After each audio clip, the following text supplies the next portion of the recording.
Hello, hi guys. Let's start chemistry portion with me. Here I am Anchal Gupta, your chemistry mentor. We are going to start the first chapter, that is matter in our surrounding. In this chapter, we are going to know many things related to matters and their properties and characteristics also. As you know, this is the first chapter, so the basic things we are going to know related to the matter. In upcoming chapters, we are going to know a lot of things related to the minute detail about the matter. So let's start the chapter with me and let's do it. Okay. So what are the topics that we are going to cover in today's class? That is definition of matter and physical properties of matter and characteristics of particle of matter. So whenever we are starting any chapter or anything, we have to know the basic definition or basic concept about the chapter, then only we are able to understand the other detailing of the chapter. So yes, we are going to start from the very basic, that what are matter, then only we are able to understand that what are the physical nature or characteristics of the matter. So if we start the chapter with the definition, that is what is matter. So we always heard this term, that is matter and all, matter ho gaya and all, but this matter is something different. This is not some kind of like conflicts or some kind of other things. This is the chemistry, or this is the matter. So what is matter exactly? That is anything, right? If we discuss about the matter, so anything, I am saying it again, anything, okay, anything which occupies space and has mass. Occupy space means some kind of space that is covered by that substance, or we can say that anything that you can consider it a chair or book or anything.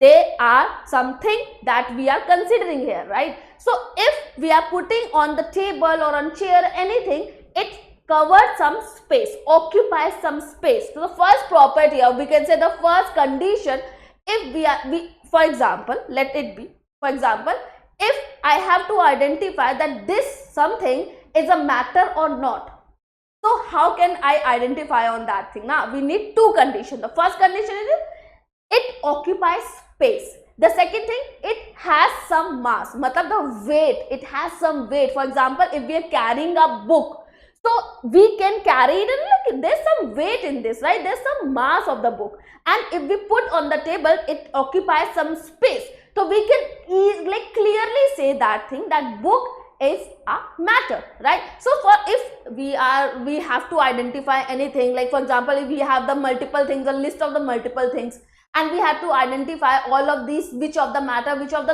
are not a matter. So we have to identify the two conditions. The first one is they have any mass or they occupy any space or not. If the condition is not fulfilling, then definitely we can say this is not the matter. But for example, if we are talking about okay, this is the matter, this is not the matter. So technically, if I talk about, there are two major conditions for the matter, that is the mass, or we can say that the volume, the occupied space, that is some kind of volume it has, right? Here's a few examples for all of you. For example, rain. Rain means water. If we fill water in a bottle, you can easily say that it occupies the space. I can understand it takes the shape of the bottle, but it occupies some space of the bottle, right? Second important point, that it has some mass. Definitely it has some mass. People, if I talk about people, if I talk about me, right? So if I talk about me, I have mass, okay, I have weight, I occupy some space also. If I'm standing here, I'm occupying the space. That means I am also considering myself as a matter. For example, let's move to the soda. Soda bottle is a kind of bottle that has some mass and occupies some space. Then definitely it considered as a matter only. Next, if we move to the sun. Sun is also a matter, right? Sun is also a matter. Next, bell, crayons, glue, syrup, or whatever the examples are here, everyone has some kind of mass and occupies some space. So clearly it's like we can say that they all are matter. They all consider as a matter only. Okay. So let's move. Like for example, if I'm saying everything or anything that we have, all are matter, then there are something that are not considered as a matter also. Now, if something is matter, then definitely there are some examples which are not matter. then what are those things which are not matter exactly? Because as per as much as we understood, everything has some space, like everything occupies some space or has some mass, then in which condition we can say that it is not matter? So the particle which is make up, like for example, let's discuss about the detailing of matter, then only we identify ki which things cannot be considered as a matter.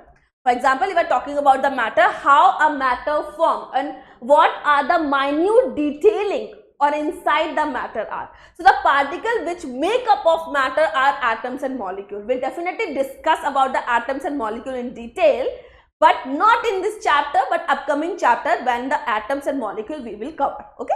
So the basic thing is the detailing you should know that the particle that is used, the particle that is present, or the particle that is helpful to make up of any matter are atoms and molecule. Up now you are not able to understand what is atom and molecule and how we can like sum it up to make a matter. That is, don't worry, we will go on to discuss in upcoming chapter. So don't worry about it. That like right now the only thing you should know that particle that is used for making any matter is atoms and molecule. Okay, got it? Sure. Next, move to the next one. So here it is, the water droplets. Okay, so it's a water droplet. If I'm filling water in a bottle, so I can say it's a matter. Okay, a single drop of water, if I'm considering, like for example, I'm saying a full of water, right? A bottle full of water, that is a matter. But that bottle is filled with a lot of drops, right? That drop, the water droplet is also made up of some things. The droplets, when we add on the droplets, we can fill up the bottle. But that droplets also have some things. So yes, that is atoms and molecule. If we talk about the water, as you know, water is H2O. Matlab means two hydrogen and one oxygen, right? That combine and form water. So that is the one droplets have a lot of water molecules, H2O molecules. If I talk about this thing, okay, if I talk about this thing, for example, if I talk about this thing, this is H. One second.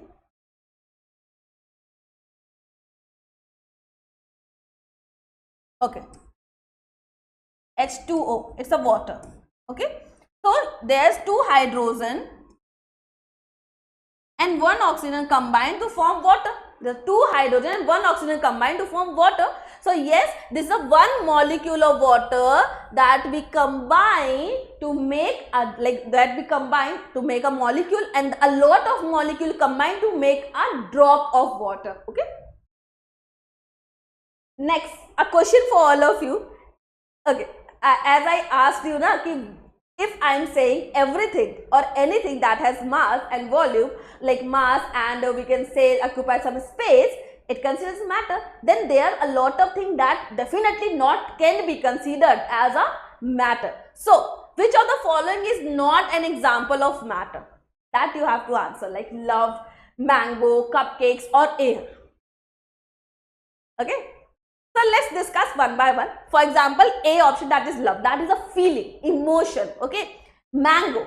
Mango, we use the mango, like we eat the mango fruit. Like it has some kind of mass and you occupy some space too, right? It definitely occupies some space in our heart as well, because of favorite, like summer favorite fruit for all of you. So mango definitely have mass and occupy some space. So it is matter.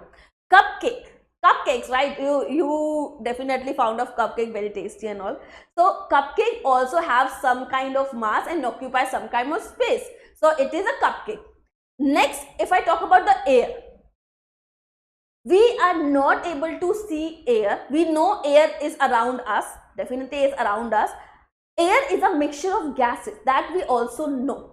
But how we can say that air is a matter or not? So definitely we'll discuss about it in detail, don't worry. For example, right now we are considering it's a matter.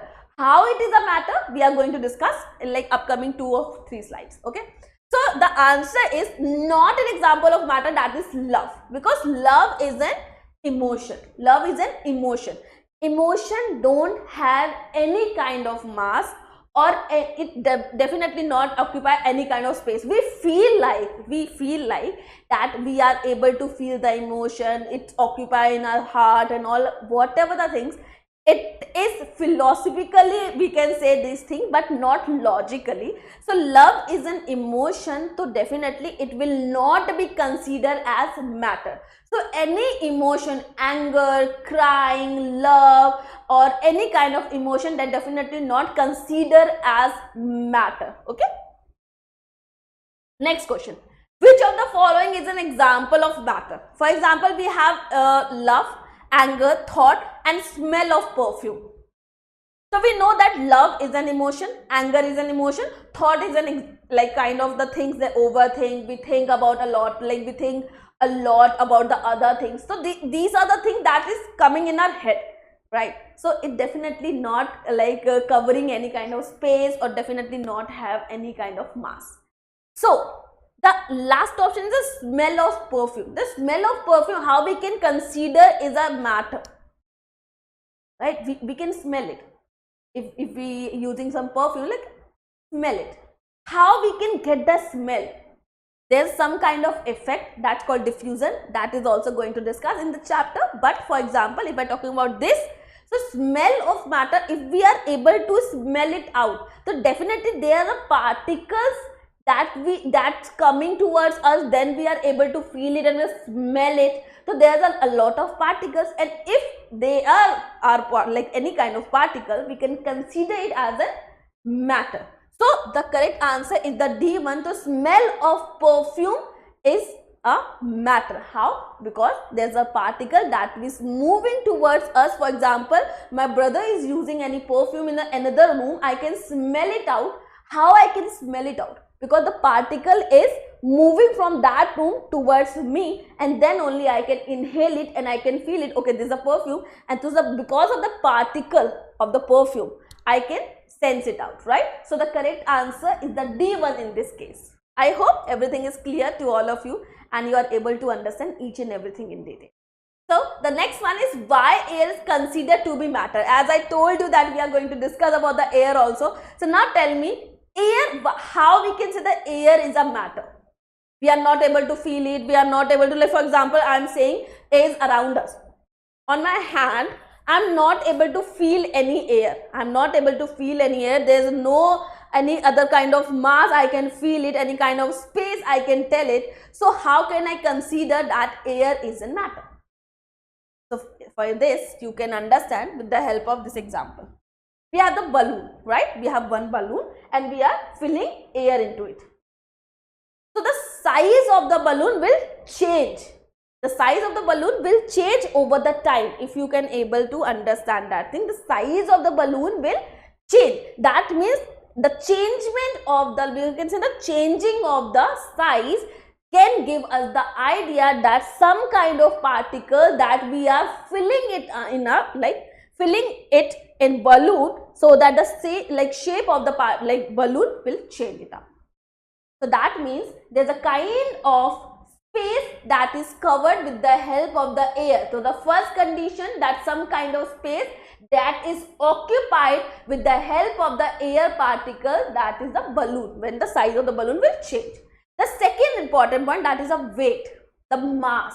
So if we if we weight it down, the balloon, right, the proper balloon, then we can change, we can guess the for example, the balloon have some kind of 2 gram weight.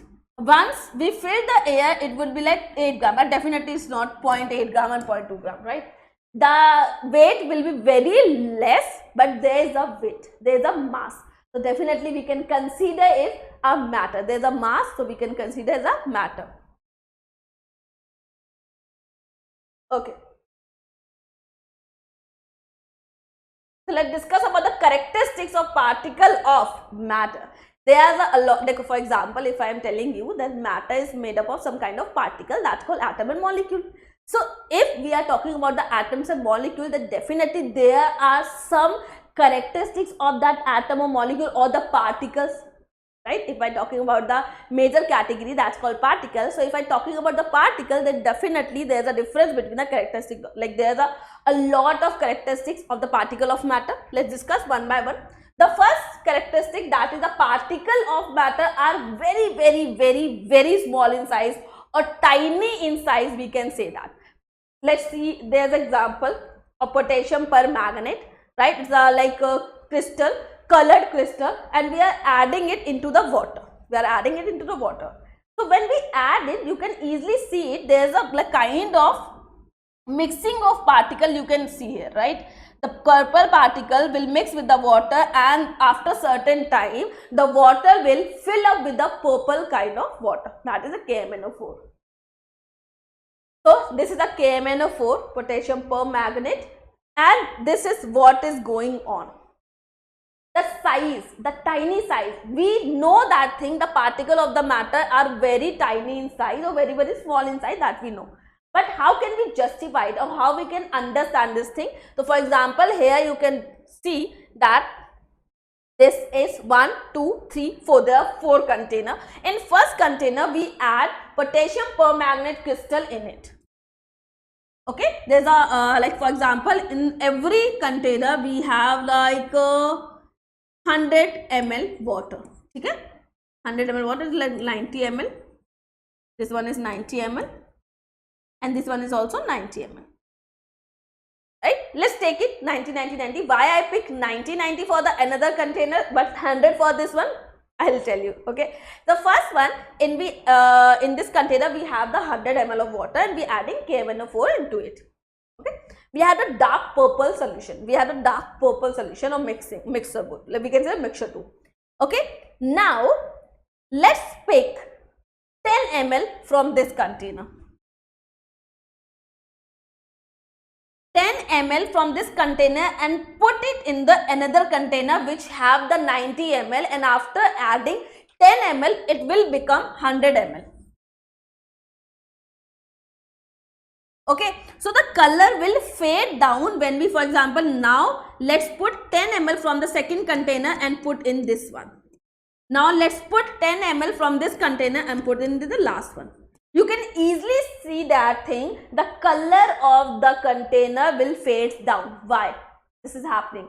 Why this phenomena is happening here exactly? For example, if I talk about the first container, there's a lot of potassium permanganate, we can say that the particles. Okay, for example, I am taking this portion. In this portion there are a lot of potassium permanganate solution, like potassium permanganate particles. Now we are adding this one. So these particles will spread it down, and if I take this portion, the maximum, I think this kind, like maximum 2 or 3 particle will be in this portion. I am taking the equal portion from every container. Now when we add, like for example, total this in this one, right? The total like we can say the KMnO4 particle we adding in. Now we are putting, like we are taking this one and adding into this one. So if we are taking this portion, might be one minute particle of KMnO4 will be present in this portion. Now let's move this portion to the another one, and here we can take it, that's like one crystal, and here it is. Okay, so there is no particle in this area. So we can say that easily, we can say the size of the particle is very tiny or very small. Let's move to the another picture that is give you the clarity that what is happening here. For example, deep purple color, we are diluting it, the concentrated potassium permanganate solution, we are diluting it again and again. Diluting means we are adding water into it. For example, here we take the 10 ml solution from here and we are added it into the 100 ml of water. Now we are taking 10 ml again from the second container and adding into the another container of the 100 ml of water. This phenomena is called successive dilution. This phenomena is called successive dilution, and if we consider in the first container here, that is concentrated potassium permanganate solution and very diluted potassium permanganate solution, the color will fade it down or very light color, right? The first container have the dark purple color and this last container have the very light pink color. Why? Because the particle, the size of the particle is very minute, and when we are diluting it again and again and again, the presence of the potassium permanganate solution in the container will be decreasing so that the color will fade down. Got the point? Okay, the very simple one. Then basically we are putting, for example, let me give you one more example. For example, we are adding a 3 spoon of sugar in this container. Okay, now we are taking 2 spoon, not sugar, I'm saying 2 spoon from this solution and adding into it. Definitely the sweetness will decrease. Now we are picking 2 ml from this container. Already the sweetness will decrease from 1 to this container. Now we are taking another spoon from the container and adding into the third one. Then definitely sweetness will more decrease over the time. We are not able to sense if there is any kind of sweetness in the solution or not. The last container we are not able to find out any kind of sweetness. Definitely it is very sweet, it is slightly sweet and minutely sweet, but over the time the sweetness will decrease and then fade down. We are not, even after certain time we are not able to identify that there are any kind of sweet taste, like because any kind of sweet particle that is present in the container or not, right? This is called successive dilution. Next, why tiny particle?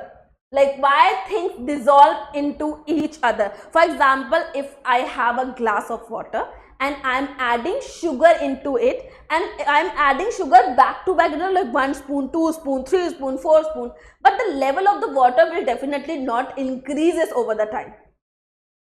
Why it will not happen? If I am adding sugar, into it, then definitely the level of water will increase over the time. It will happen for sure now. If I am adding something, for example, if I have a glass of water, if I am adding something, then definitely the level of water will increase because I am adding some extra thing into it. Then why it is not happening exactly? Right? As sugar is a matter, water is also a matter, then why it is not happening? This is the question that should definitely come in your mind, but don't worry, you get the answer. For example, you can see here, like this is the kind of basic Indian thing that we like, we roam with friends like this only, you know. So if we can adjust, like for example, it's a two-wheeler. So maximum two-wheeler means the maximum people that can be in this wheeler, like vehicle, that is 2, but we can carry 3 and some this stuff too. Okay, so why it is happening exactly? The thing is because particles have some kind of space between them. Particles of the matter have some kind of space between them. When we adding sugar into water, the water molecule already have some kind of space between them, and in the like we can see the particle, for example, this is a water particle and this is another water particle. 2 water particle we have, the molecule we can say the 2 water molecule we have the space between the 2 water molecule, and if we are adding sugar, then definitely we are adding sugar in this space, right? In between my hands there is a space. When we are adding sugar, the sugar particle will adjust it down in between this water molecule. Clear? So like for example, the red water, like red particle, the red dots you can see here, that's of the sugar molecule that is adding into the water, and that's why the water level will not increase over the time when we are adding sugar into the water. Clear? So the next question is, level of the water increases if we add sugar into it. Definitely you are able to answer it as I explained it, just explained it. That is no. Why this happened? Basically because there is a space between the particle of matter, so that's why. You can see here clearly, for example, we are adding sugar. Okay, this is sugar molecule we are adding, and this is a water molecule. Now for example, after certain time the sugar molecule having the space between the water molecule, and after certain time all the sugar molecule have the space between the water molecule. So this sugar, it definitely, when we are adding sugar, definitely not dissolve immediately. It takes some time, right? When we stir it, we wait some time, then it dissolve it completely. So in the same way, when we adding sugar, the water molecule and sugar molecule, you can easily see separately. After certain time, the water molecule takes space between the water molecule and we can say it dissolves slowly. And after certain time, we are not able to see any sugar particle here because it's completely took up the space between the water molecule. Clear? Let's move to the next one. Okay, the particle of matter are constantly moving. The particle of the matter are constantly moving. They are moving like frequently, very frequently. They are moving. They are very tiny in size and they are moving continuously. A phenomena, very great phenomena that you have noticed. Like for example, if I take this kind of things, they are moving like this. They zigzag motion. They are continuously in motion. They never feel tiredness. They always in like active mode, like they are Akshay Kumar, active mode, like this kind of motion they do. For example, here can you also see that the particles, they are continuously in motion. So this I think you have seen a phenomena. Have you ever observed the Brownian motion in daily life? The Brownian motion, the particle is continuously in motion, in zigzag pattern. We'll discuss about this phenomenon in detail also, don't worry. But the basic thing that you always see in the daily life, that this one. So when the sunlight came from the window, this kind of motion of the particle we can see, and why this motion of the particle can be visible and what kind of particle that are present, that are moving continuously, that we can see when the sunlight comes from the window. The particle, the air is present around us. As we know, the air is present around us. There are dust particles also present in our surroundings. When sunlight came out, we can easily see the motion of the dust particle that is in our surrounding. So these are the motion of the dust particle that we can see when the sunlight comes. So with the help of the sunlight, we can see the Brownian motion of the dust particle that is present in our surrounding. Now, we cannot cut most of the things. For example, if I want to cut this thing, I am not able to cut it down. But when I try to cut down the stream of the water, we can easily cut it down. There's no problem. It's easily we can cut it down like this only. Okay. So what happened when we try to cut a stream of the water with our fingers around, we can easily cut it down, right? We can easily cut it down. So the fourth property, the particles of the matter attract each other. There's an attraction force between the particles. More the attraction force, more will be the, we can say if we say the attraction force will be more in any substance, we are we are not able to cut it down easily because the force of attraction is more in that substance. For example, nail, the force of attraction is high in that case, that's why we are not able to cut it down easily. But if I talk about the plastic, that is also difficult, but not more than nail. But if I talk about the water, we can easily cut it down because the force of attraction between the molecule is not higher than the difficulty level that we can easily cut it down. So, in upcoming class, we are going to discuss about the physical state of matter. Why for example, I told you, there's attraction force. Okay, that's why we are not able to cut it down, and somewhere we are able to cut it down. Why we are not able to cut it down the nail, but we are able to cut it down the water. These things can be clear it out once you know about the physical state of matter. So that we are going to cover in the next class. So I hope everything will be clear to all of you. You are able to understand each and everything. This chapter is a very basic chapter. The basic information you should know. There's nothing any kind of difficulty in this chapter. It's a very we can say that related to a day-to-day life chapter.